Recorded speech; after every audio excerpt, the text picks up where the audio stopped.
Concernant l'antigénicité, donc lorsqu'ils ont étudié cette antigénicité, ils ont trouvé que la liaison antigène-anticorps, qu'ils soient anticorps membranaires ou libérés, est la plus spécifique des lésions étudiées. Bien sûr, on a les types de liaisons, on a la liaison antigène-anticorps, libre ou membranaire, ou on a antigène avec le TCR. Bien sûr, le TCR, l'antigène, il est lié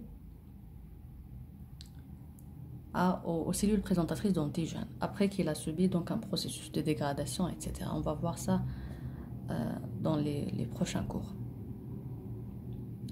Et cette liaison qui est antigène-anticorps, qui est la plus spécifique, elle est plus fine et plus forte lorsque l'immunisation est préalable, lorsqu'il y avait une immunisation préalable. Ça veut dire cette liaison est plus importante lorsqu'elle est produite au cours de la réponse secondaire. On va voir ça dans le cours, tu as les lymphocytes B, parce que le deuxième contact va engendrer donc la formation des immunoglobulines plus fort au niveau du centre germinal de follicules secondaires. On va voir ça dans le cours des lymphocytes B. La reconnaissance de ces motifs antigéniques est perdue s'il y a un changement dans la conformation de ces motifs. C'est-à-dire, si ces motifs qui sont reconnus par l'antigène ou le TCR, ils vont subir un changement dans la conformation, bien sûr, on va perdre les déterminants antigéniques, donc par conséquent, on va perdre cette reconnaissance spécifique. Il n'y aura pas de reconnaissance.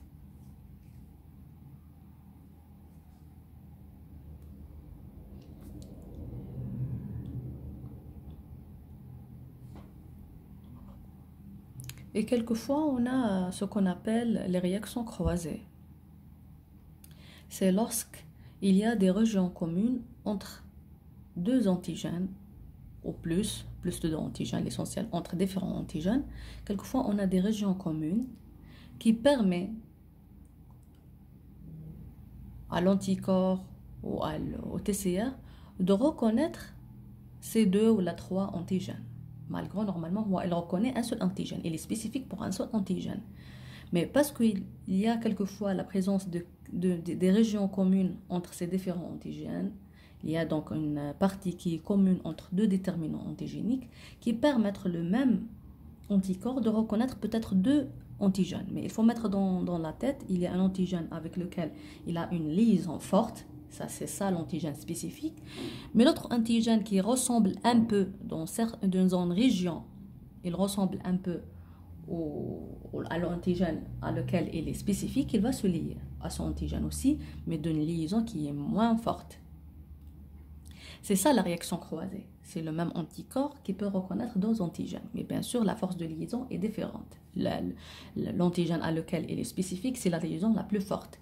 L'autre antigène qui ressemble un peu, qu'il a une région commune avec l'antigène qu'il connaît, il peut se lier à son antigène aussi, à une force moindre. C'est ce qu'on appelle la réaction croisée. La structure des protéines et la conformation spatiale ont un rôle aussi dans l'antigénicité, dans cette complémentarité antigène-anticorps. Les protéines, comme vous avez fait dans la biochimie, les protéines ont des degrés variables de complexité structurale. En organisation primaire, secondaire, tertiaire ou bien quaternaire. Il y a des liaisons covalentes, bien sûr, et même des liaisons non convalentes. C'est les liaisons non convalentes qui ont cette complexité structurale, cette conformation secondaire, tertiaire et quaternaire. Et c'est cette conformation qui permet donc la construction des déterminants antigéniques par lesquels ils vont reconnaître qu'ils vont être reconnus par les effecteurs.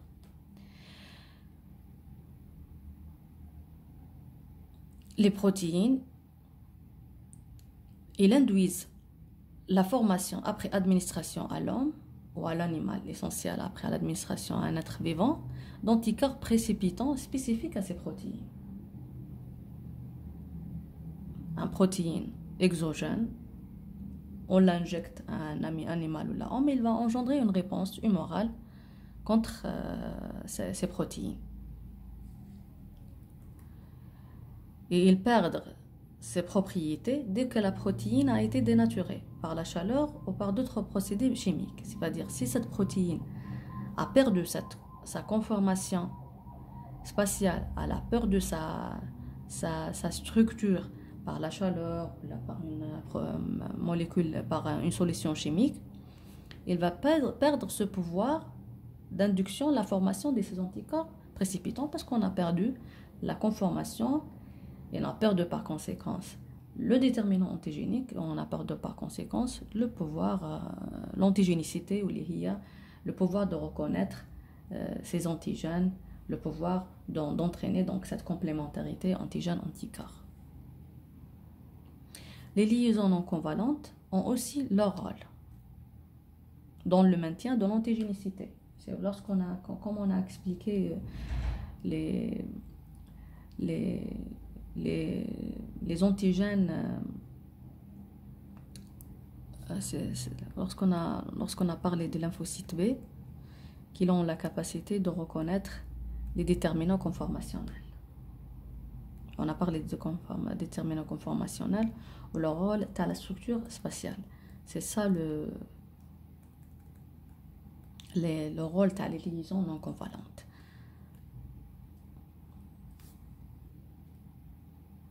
Ces liaisons concourent à une réactivité optimale entre l'anticorps et le motif antigénique et au maintien des structures et des motifs antigéniques. Je ne vais pas répéter parce qu'il y a l'histoire de les déterminants conformationnels.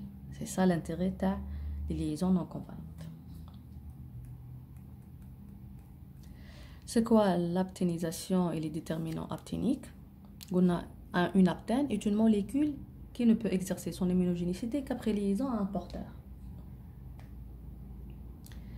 Et les porteurs les plus utilisés sont les protéines. Mais on peut avoir recours à des porteurs donc, qui peuvent être donc des cellules, globules rouges, ou un virus bactériophage.